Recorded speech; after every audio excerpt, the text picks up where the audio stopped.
মুস্তাফা মুস্তাফা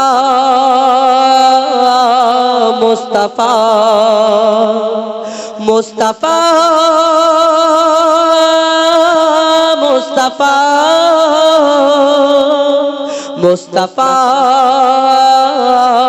মুস্তাফা মুস্তাফা মুস্তাফা ইয়া নবী মুহাম্মদ ইয়া রাসূল মুহাম্মদ ইয়া নবী মুহাম্মদ ইয়া রাসূল মুহাম্মদ তুমি মোর শাফায়াত তুমি মোর শাফায়াত তুমি মোর শাফায়াত তুমি মোর শাফায়াত ইয়া নবী মুহাম্মদ ইয়া রাসূল মুহাম্মদ ইয়া নবী মুহাম্মদ ইয়া রাসূল মুহাম্মদ তুমি মোর শাফায়াত তুমি মোর শাফায়াত তুমি মোর শাফায়াত তুমি মোর শাফায়াত পেলে দিদার একটি বার তোমাকে খোদার কসম কলিজার খুন দিয়ে তখন জবাব তোমার কদম পেলে দিদার একটি বার তোমাকে খোদার কসম কলিজার খুন দিয়ে তখন জবাব তোমার কদম ওয়াইজ করুনি দেখেনি ভাঙে ইশকে সকল দাঁত ওয়াইজ করুনি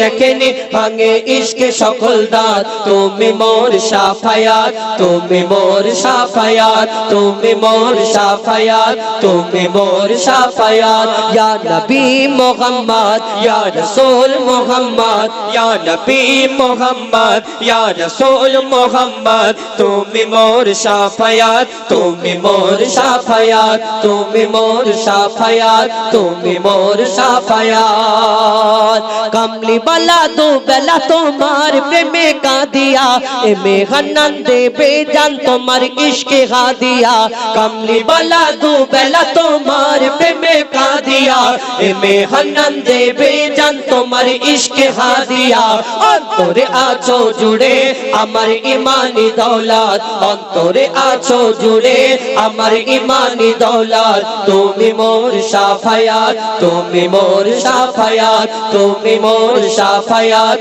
तुमी मोर शाफायात तुमी मोर शाफायात तुमी मोर शाफायात तुमी मोर शाफायात तुमी मोर शाफायात तुमी मोर शाफायात या नबी या नबी या नबी আপনাদের সম্মুখে পরিবেশন করে শোনালাম এবার সেই ফরমাইশ মোতাবেক করবে হাবিল কাবিল প্রশ্ন করে হাওয়া আদমকে তোমরা আমাদের বাপ মা তোমাদের মা বাপকে এবং এই কমিটিকে নিয়ে একটি গজল আমার এই কি কমিটি এটা সেহরি কমিটি নাকি এই সেহরি কমিটিকে নিয়ে একটি গজল শোনাও জানারা অনেক মেহনত অনেক পরিশ্রম করার পরে এই সুন্দর অনুষ্ঠানকে সাজায় একটা অনুষ্ঠান সাজাতে গেলে কত মেহনত করতে হয় কত পরিশ্রম করতে হয় তারপরে আবার কতজন কত রকম তানারা কথা বলে এবং শুনতে হয় শোনার পরে তারপরে অনুষ্ঠানটা সফল হয় তো এই আমার ছোট ছোট ভাইরা এবং নওজওয়ান যুবকরা সুন্দর মেহনত করে পরিশ্রম করে এই সুন্দর অনুষ্ঠানকে সাজিয়েছেন এরপরে এই আমার কমিটির ভাইদেরকে নিয়ে একটি গজল শোনাবো এই এলাকাকে নিয়ে এই চটকা বেড়িয়া শেখপাড়া আর তারপরে ইনশাআল্লাহ আমাদের পরবর্তী শিল্পী তারাও একটা করে আপনাদের সম্মুখে তুলে ধরবেন হাবিল কাবিল প্রশ্ন করে হাওয়া আদমকে তোমরা আমাদের বাপ মা তোমাদের মা বাপকে এই গজলটার তিনটে পার্ট এক নাম্বার হলো আদমের কদম ধরে হাওয়া মা কেঁদে পড়ে গন্ধম খেয়েছি বলে দিল খোদা জুদা করে এতে কি ছিল আদম আলাইহিস সালাম মা হাওয়া জান্নাতের মধ্যে গন্ধম খাবার কারণে তাদের জান্নাতের মধ্যে রাখলেন না দুনিয়ার মধ্যে পাঠালেন কোথায় পিতা আদমকে পাঠালেন শ্রীলঙ্কায় মা হাওয়াকে জেদ্দায় তাদের মিলন হলো আরাফাতের ময়দানে তারা একসঙ্গে হলো কিন্তু ওই আরাফাতের ময়দানে মিলন হলো তাদের তারপরে বাচ্চা কাচ্চা হলো জোড়া জোড়া বাচ্চা আল্লাহ হুকুম দিল আদম নবীকে যে তোমার সন্তানদের বিয়ে দাও কিন্তু কার সঙ্গে বিয়ে দেবে আমাদের তো এখানে কার সঙ্গে বিয়ে হয় অন্য জনের ছেলে মেয়ের সঙ্গে কিন্তু এই দুনিয়াতে আদম আলাইহিস সালাম মা হাওয়া প্রথম দুনিয়ার মধ্যে আসলো তাদের কার সঙ্গে বিয়ে হবে তো জোড়া জোড়া বাচ্চা একটা ভাই একটা বোন একটা ভাই একটা বোন হাবিলের বোনের সঙ্গে কাবিলের বিয়ে কাবিলের বোনের সঙ্গে হাবিলের বিয়ে কিন্তু কাবিলের বোন সুন্দর ছিল আর হাবিলের বোন একটু কালো মতো মেরেশ তো কাবিল চিন্তা করে আমার সুন্দর বোনটাও পাবে আর আমি কালো মতো কেন বিয়ে করব? তখন নারাজ আব্বার কাছে বিচার দেয়। আল্লাহ বলে, ও এ আদম, তুমি তোমার হাবিল কাবিলকে বলো কুরবানি করার হুকুম আল্লাহ দিয়েছে, যার কুরবানিটা কবুল হবে, আল্লাহ যে যার কুরবানি কবুল করবে সে ওই সুন্দরীটা পাবে। তো কুরবানি করার পরে হাবিলেরটাই কুরবানি কবুল হলো। তখন কি করলো, কাবিল হাবিলকে খুন করে দিল রাগেতে। তো সেই যাই হোক, অনেক ঘটনা, কাক কবর খোলা দেখালো। কিন্তু এই হাবিল কাবিল প্রশ্ন করে, বলো তোমরা আমাদের বাপ মা, তোমরা আমাদের জন্ম দিয়েছো, তোমরা আমাদের দুধ পান করিয়েছো, তোমরা আমাদের লালন পালন করেছো, কিন্তু তোমাদের বাপ মাকে কে তোমাদের জন্ম দিয়েছে, কে লালন পালন করেছে, দুধ পান করিয়েছে, কে এত বড় হলে কি করে? মা হাওয়া পিতা আদমকে প্রশ্ন করে, কি উত্তর দেয়? কবি ছন্দের মাধ্যমে অতি মূল্যবান কথাই লিখছে। দেখুন, হাবিল কাবিল প্রশ্ন করে হাওয়া আদমকে, তোমরা মোদের বাপ মা, তোমাদের মা বাপকে। হাবিল কাবিল প্রশ্ন করে হাওয়া আদমকে, তোমরা মোদের বাপ মা, তোমাদের মা বাপকে। বলো গো মোদের, বলো কি তাদের নাম ছিল, বলো গো মোদের, বলো কি তাদের নাম ছিল। মোদের দাদা দাদি নানা নানি আছে কোথায়? প্রশ্ন শুনে আদম হাওয়া হলো অবাক। হাবিল কাবিলকে তারা কি দেবে জবাব গো? দুজনে আল্লাহ বলে সিজদাতে যায় চলে, দুজনে আল্লাহ বলে সিজদাতে যায় চলে। বলে মাসুম ছেলে মোদের কাছে একই জানতে চায়। হাবিল কাবিল প্রশ্ন করে হাওয়া আদমকে, তোমরা মোদের বাপ মা, তোমাদের মা বাপকে। তারপর এই দুনিয়াতে আমরা ওই পিতা আদম মা হাওয়াকে যখন প্রশ্ন করে, তো এই দুনিয়াতে তানারা কি উত্তর দেয়? কেন তানাদের বাপ মা ছিল, তানাদের কে জন্ম দিয়েছে? পিতা আদম মা হাওয়া, তানাদের আব্বা মা আছে না? নেই। কি উত্তর দেবে? কবি ছন্দের মাধ্যমে আরো কি লিখছে দেখুন, ওই বলছে আদম শোন তোরা শোন, মানব জাতির মাঝে সৃষ্টি আমি প্রথম। মোর পাজিরার হাড়ে খোদা হাওয়াকে গড়ে, আর গন্ধম খেলাম দুনিয়ায় এলাম জান্নাত ছেড়ে। মোদের কেউ জন্ম দেয়নি, মোরা মায়েরই দুধ খাইনি, মোদের কেউ জন্ম দেয়নি, মোরা মায়েরই দুধ খাইনি। পাইনি মোরা মা বাপের ভালোবাসা, মোদের নেই বাপ মা, মোরা এতিম দুজনা। মা বাপ কি মোদের জানা হলো না, দুজনে এতিম মিসকিন নেই মোদের মা বাপের ঋণ, দুজনে এতিম মিসকিন নেই মোদের মা বাপের ঋণ। তাই মানব জাতির পিতা মাতা মোরা দুজনা। হাবিল কাবিল প্রশ্ন করে হাওয়া আদমকে, তোমরা মোদের বাপ মা, তোমাদের মা বাপকে। আল্লাহ মাটির আদমকে মাটি দিয়ে যখন সৃষ্টি করলেন, করার পরে আল্লাহ সকল ফারিস্তাদের হুকুম দিলেন, আমার ফারিস্তারা তোমরা এই মাটির আদমকে সিজদা করে নাও। আর সকল ফারিস্তা সিজদা করে নিল, একমাত্র একটা ফারিস্তা সিজদা করলো না, ঝুঁকলো না, যেটা হলো আজাজিল, যাকে ফারিস্তাদের সর্দার বলা হতো। কিন্তু সব ফারিস্তা যদি আল্লাহর হুকুমে আদমকে সিজদা করলো, কিন্তু এই আজাজিল কেন সিজদা করলো না? তাহলে আজাজিলটা আসলে কে আমরা জানি না। যেমন এই দুনিয়াতে আমাকে আপনাকে আল্লাহ আদম জাতকে সৃষ্টি করেছেন আল্লাহর ইবাদত করার জন্য। আমাদের সৃষ্টিটাকে আল্লাহ একটা জিন জাত সৃষ্টি করলো আল্লাহর ইবাদত করার জন্য। কিন্তু সেই জিন জাত আল্লাহর এত নাফরমানি করতে লাগলো। আল্লাহ বলল ফারিস্তাদের জিন জাতটাকে ধ্বংস করে দাও। আর তাদের মধ্যে ওই জিন জাতটাকে যখন ধ্বংস করা হলো, তাদের মধ্যে একটা ছোট্ট বাচ্চা বেঁচে রয়ে গেল। এই বাচ্চাটা কে?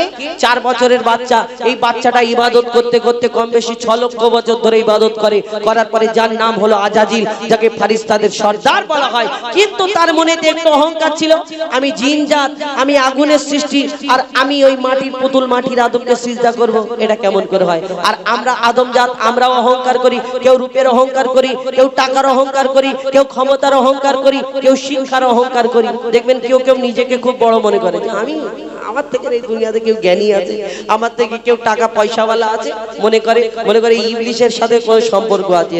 কবি ছন্দের মাধ্যমে আরো কি লিখছে দেখুন, নিয়ে কাদা মাটি ধুল খোদা গড়লো পুতুল, নিয়ে কাদা মাটি ধুল খোদা গড়লো পুতুল, সে পুতুলে দিল নূরে মুহাম্মদ রাসূল। পুতুল নড়ে চড়ে আবার সিজদা করে, সারা কায়নাতের জ্ঞান খোদা দিল যে তারে।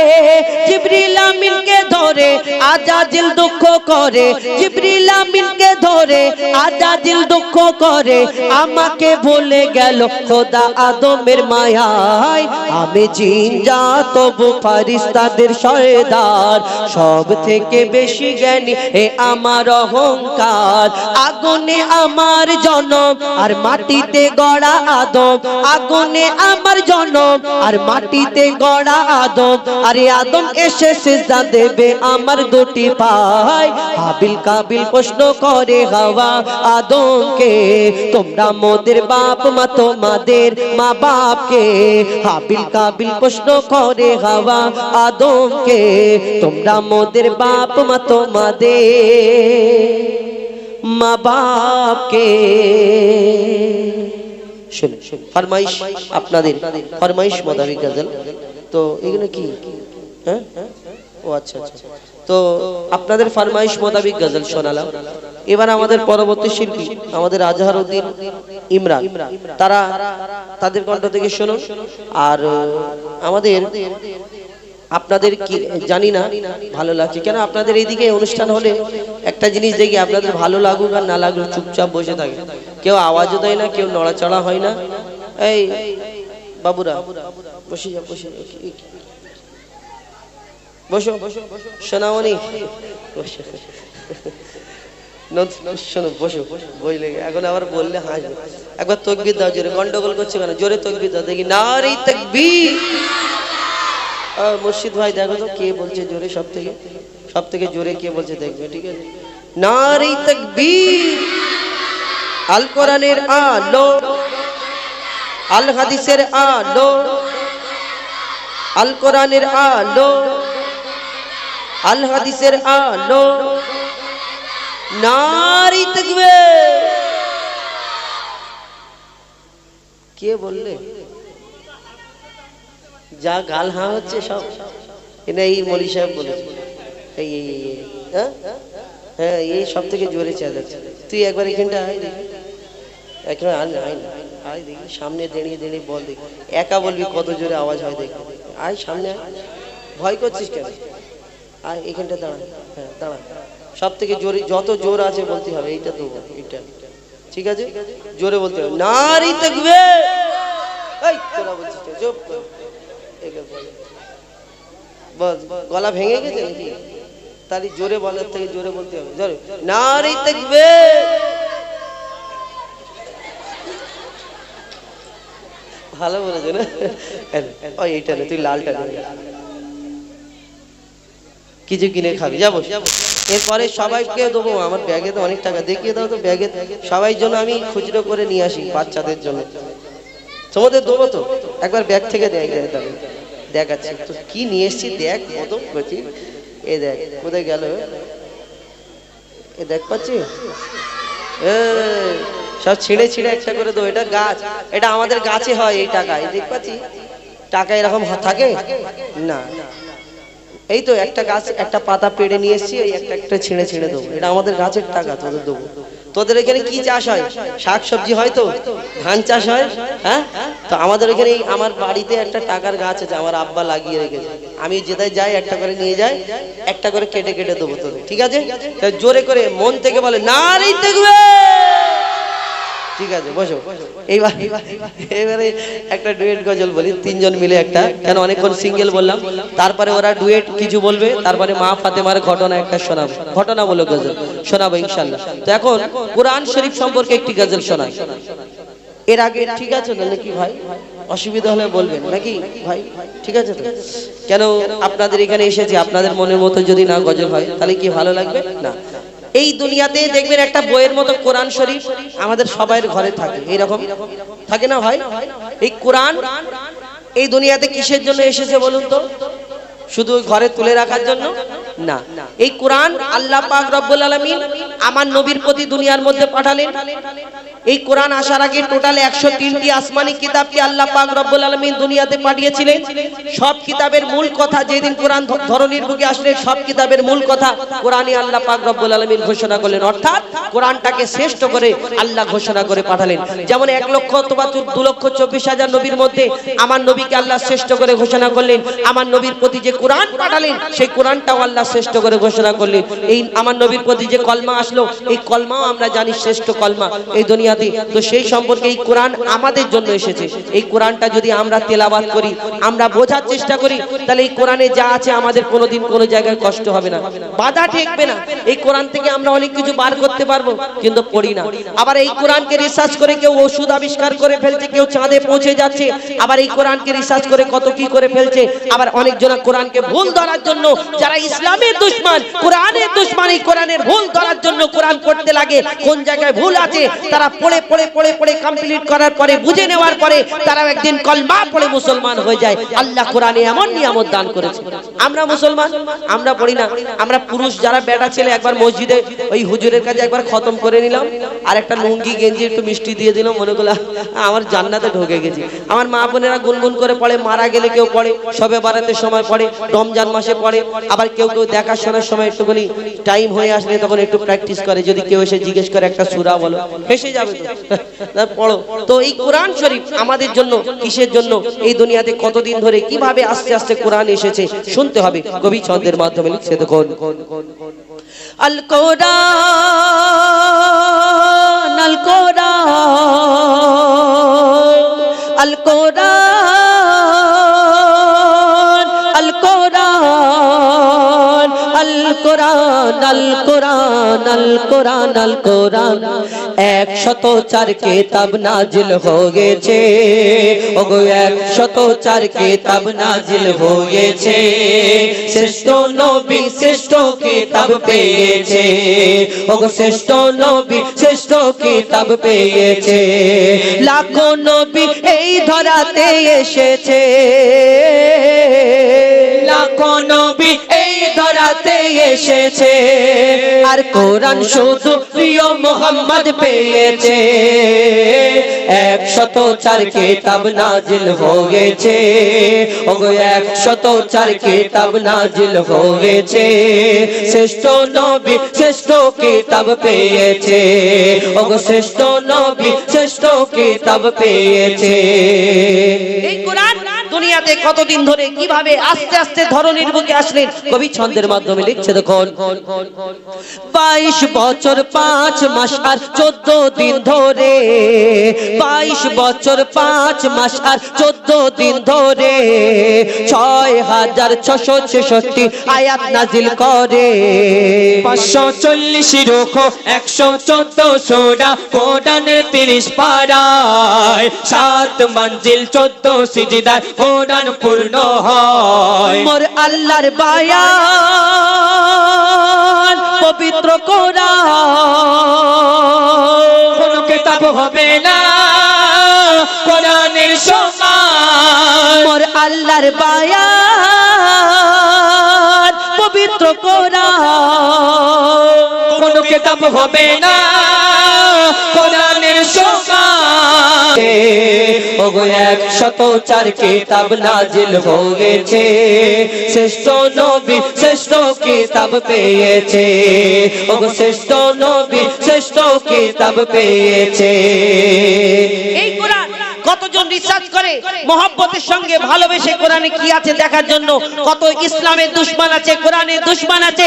এই কোরআনকে পড়তে লাগে, কোন জায়গায় ভুল আছে সোশ্যাল মিডিয়াতে তুলে হিরো হওয়ার জন্য তারা কোরআন পড়তে পড়তে যখন কমপ্লিট করে নেয়, এই কোরআনটা যখন বুঝে নেয়, তারা একদিন দুনিয়াতে একদিন কলমা পড়ে মুসলমান হয়ে যায়। হাজার হাজার প্রমাণ এই দুনিয়াতে আমরা দেখতে পাই যে এমক বিজ্ঞানী মুসলমান হয়ে গেছে, এমকজন মুসলমান হয়ে গেছে এই দুনিয়াতে এই কোরআনের বাদাওলাত। কবি ছন্দের মাধ্যমে আরো কি লিখছে, দেখুন কত জ্ঞানী বিজ্ঞানী কোরআনের বাণী করলো গবেষণা। কোরআনের ভুল এক চুল ও খুঁজে পেল না। যদি কোন ইনসান লিখতো কোরআন ভুল হতো হাজার। কোরআনের বাণী সত্য বাণী তারা করে নিল স্বীকার। মোর খোদার এলান নির্ভুল কোরআন।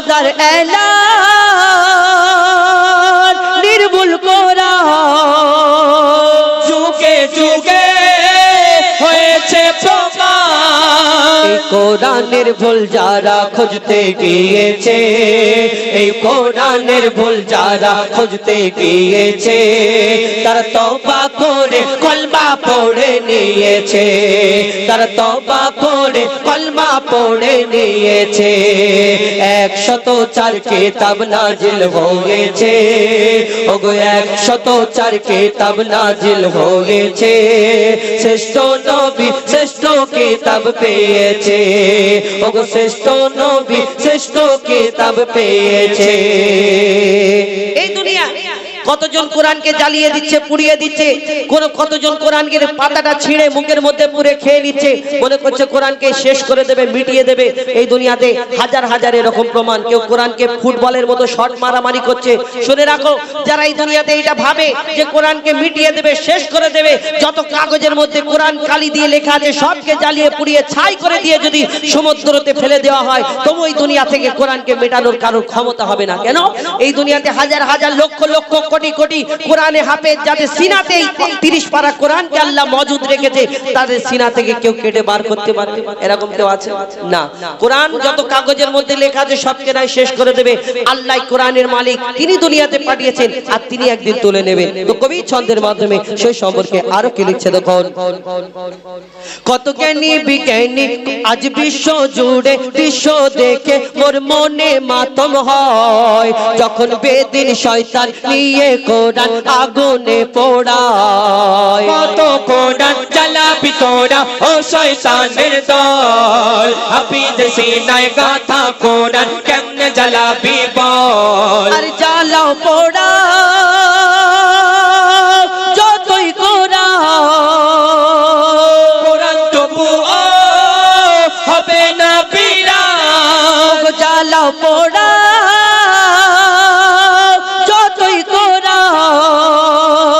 কোরআন তবু হবে না বিরাম কোরআনের ভুল যারা খুঁজতে গিয়েছে এই কোরআন যারা ধ্বংস করতে গিয়েছে এই কোরআন যারা ধ্বংস করতে গিয়েছে ওগো 104 কিতাব নাজিল হয়েছে শ্রেষ্ঠ নবী শ্রেষ্ঠ কিতাব পেয়েছে ওগো শ্রেষ্ঠ নবী শ্রেষ্ঠ কিতাব পেয়েছে ওগো শ্রেষ্ঠ নবী শ্রেষ্ঠ কিতাব পেয়েছে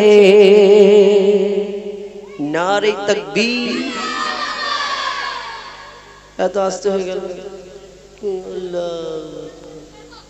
জোরে বলতে হবে নারে তাকবীর নারে তাকবীর ঠিক আছে পাবে টেনশন নেই আমি দিয়ে যাব তুমি কি ভাবছো যে এই টাকাটা কি নিয়ে যাব আমি ঘরে নিয়ে যাব এটা তোমাদের জন্য আমার গাছ থেকে পেড়ে এনেছি দিয়ে তারপর তুমি যাও টেনশন নিতে হবে কিন্তু জোরে জোরে আওয়াজ দিতে হবে হ্যাঁ দিয়ে দেবো তো টেনশন নেই ওরা খালি বলতে টাকাটা দিয়ে দাও জলদি ও জলদি দেবো তুমি নিয়ে পালাবে তাই তো না চলো আরেকটা ডুয়েট বলি নাকি ভালো লাগছে ডুয়েট ভালো লাগছে তো চলো আরেকটা একটি বাংলা আর উর্দু মিক্স আপনাদের সম্মুখে পরিবেশন করে শোনাবো বাংলা ভাষায় আপনারা শুনবেন আমরা দেখবেন প্রত্যেক মানুষের একটা মনের আশা থাকে কাবা শরীফ তোয়াফ করা দেখবেন হাজী সাহেব যখন হজে যায় ওই কাবার সামনে ভিডিওতে দেখি না চোখটা এরকম বন্ধ করে করে যায় আর কাবার দিকে যখন একবার এক ঝলক দেখে তার ঝরঝর করে চোখ থেকে পানি বের হয় না কিন্তু এই কাবা শরীফ বিশ্বেতে এত জায়গা আছে কিন্তু কাবা শরীফ এত মূল্যবান কেন আমাদের জন্য